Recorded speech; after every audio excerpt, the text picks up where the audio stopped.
নমস্কার, কেমন আছেন সবাই? আশা করি সবাই খুব ভালো আছেন। মুক্ত গগনের আরও একটি নতুন পর্বে আপনাদের সবাইকে জানাই স্বাগত। আজ মঙ্গলবার আর ঘড়িতে এখন বাজে 4:30। আজকে এই পর্বের মধ্য দিয়ে আপনাদের শেয়ার করব মালয়েশিয়াতে আমরা যেই ফ্ল্যাটে থাকি সেই ফ্ল্যাটটা কীরকম। আমি এখন রয়েছি 16 ফ্লোরে, আর নিচে যেই পার্কটা দেখছেন এই পার্কটা কিন্তু 9th ফ্লোরে। এর নিচে রয়েছে মার্কেট।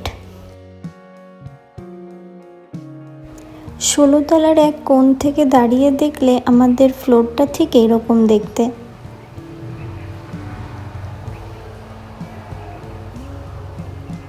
নিচে যেই ঘাসের জমিটা দেখছেন ওটা কিন্তু 9th ফ্লোরে পার্ক রয়েছে।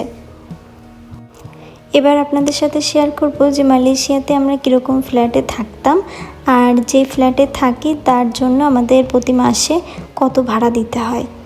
সামনে যে ফ্ল্যাটটা দেখছেন এখানেই আমরা থাকি। প্রথমে একটা গ্রিলের দরজা, এটা তালা দেওয়ার ব্যবস্থা আছে, আর এক্সট্রা তালাও আছে। এক্সট্রা তালাটা সবসময় ব্যবহার হয় না, যখন ইন্ডিয়াতে যাই তখন ওটা ব্যবহার হয়। এখানে একটা কলিং বেল রয়েছে, আর রয়েছে একটা সুরেক।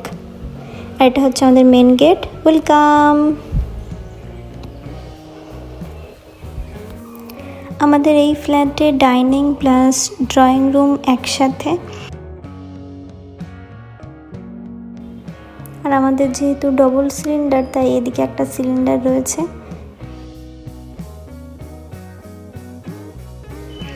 এদিকে রয়েছে আমার ছোট্ট একটা কিচেনে রয়েছে একটা fridge, micro oven, electric Kettle. এদিকে থালা বাসন ধোয়া হয়, কিন্তু রান্না এদিকে হয় না, অন্য একটা সাইডে হয়। আর রান্নাঘরের এই সেট আপটা সেমি মডিউলার কিন্তু নয়। নিচের এই দিকটায় থালা বাসন রেখেছে কিছু। আর আমার রান্না করা হয় এইদিকে। এটা হচ্ছে আমার রান্নার জায়গা। এখানে জায়গাটা বড্ড শর্ট। এখানে ওয়াশিং মেশিন রয়েছে, রাইস কুকার আর ওভেন।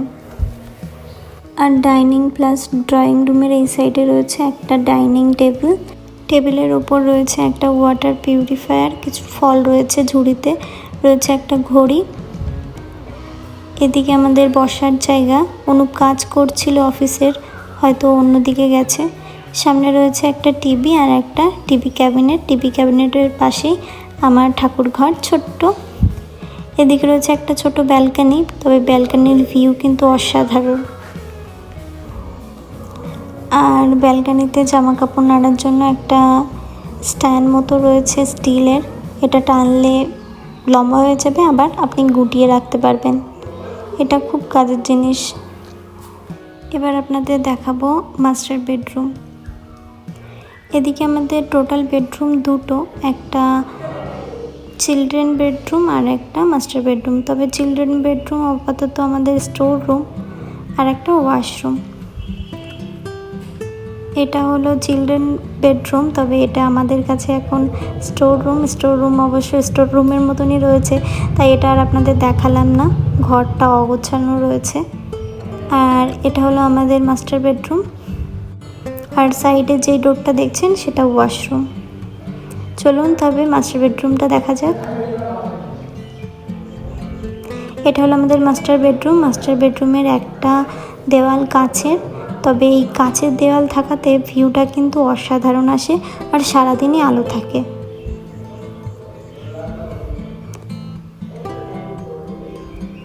শুধু যে দিনের বেলায় দেখতে ভালো লাগে তা কিন্তু নয়, রাতের বেলাও কিন্তু অসাধারণ লাগে।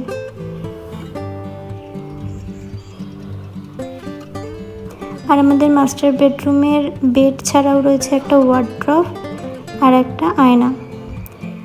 আর এই ঘরে রয়েছে একটা এসি প্লাস ফ্যান। আমাদের ডাইনিংয়েও এসি প্লাস ফ্যান আছে, তবে চিলড্রেন বেডরুম যেটা, অর্থাৎ আমাদের যেটা স্টোর রুম, সেখানে শুধুমাত্রই ফ্যান রয়েছে।